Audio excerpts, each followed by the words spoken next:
what you can do and what you cannot do. Nobody else can decide for you, nor can you decide. Because when we say what you can, we're talking about a capability. Capabilities are never stagnant. Capabilities can be constantly enhanced, isn't it?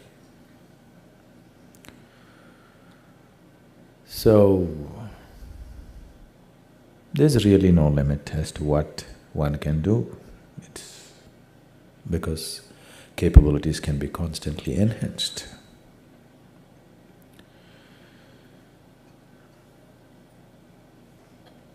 It's better to look at it in terms of, am I holding myself back for concerns other than what I want?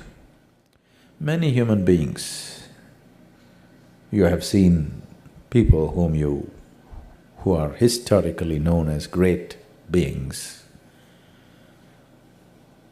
This is all that happened to them. They were living with a limited identification, suddenly for some reason, some event broke their identities and suddenly they identified with a larger process that was happening around and they did things that they themselves could not imagine. For example, Mahatma Gandhi, a very limited man, he could not make a living. He got qualified as a lawyer.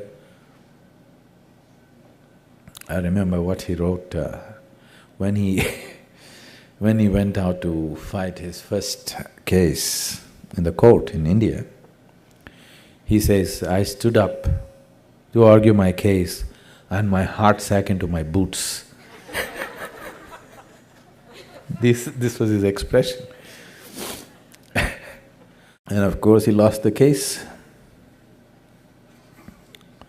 Then he decided this law is not for him. He must seek some other profession because he doesn't have the courage to stand up and speak in a courtroom. Does that sound like Mahatma Gandhi?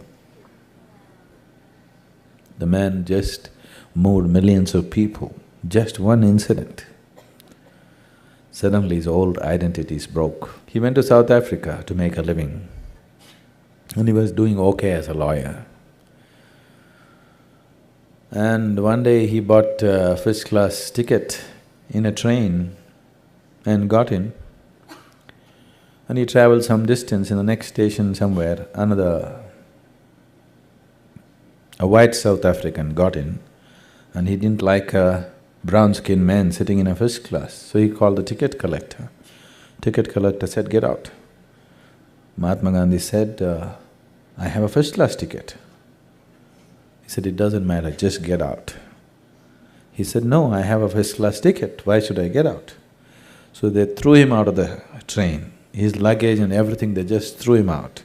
And he fell on the platform and he just sat there for hours. Why did this happen to me? I bought a first-class ticket, why am I thrown out of a train? Suddenly he identified himself with a larger predicament of the people. Till then his survival, his law, his making money was all important. Suddenly he identified with a much larger problem that existed. And he became a colossus. Just broke that little identification and moved into a much larger identity.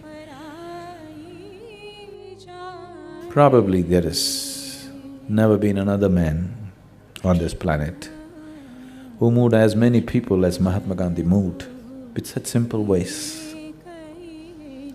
I don't call him a spiritual person, but socially, politically, absolutely relevant for that day. Never before another conquering force on the planet has been made to vacate the land where they had taken roots without firing bullets at them or killing them or anything like this. Never before such a thing has happened. People who have conquered the land have conquered at a certain price. they won't go easy. They won't go easy. But it was made to look as if they went easy. It didn't happen easy, but without fighting, without bloodshed, because the man could move people into that kind of action, but a kind of passive action. See, shooting at the soldiers who are carrying guns is one thing. Throwing bombs at them is another thing. But just going there, standing on the street and willing to be beaten down on the heads with cracked skulls, you fall down, one line of people fall down, the next line of people come and give their skulls to be broken again, is a completely different kind of strength. It's not easy. It takes a very deep inner strength for a person to do that. Dying in fighting is different. You're also fighting, somebody else also is fighting with you, you get killed, that's a different thing. Without fighting, just going and getting killed is a very different thing. And that's what he managed to do. And all that happened to him was, from his small identity of himself and his family and wanting to make a living, his identity just exploded, identifying with the larger problem of the people that was there at that time.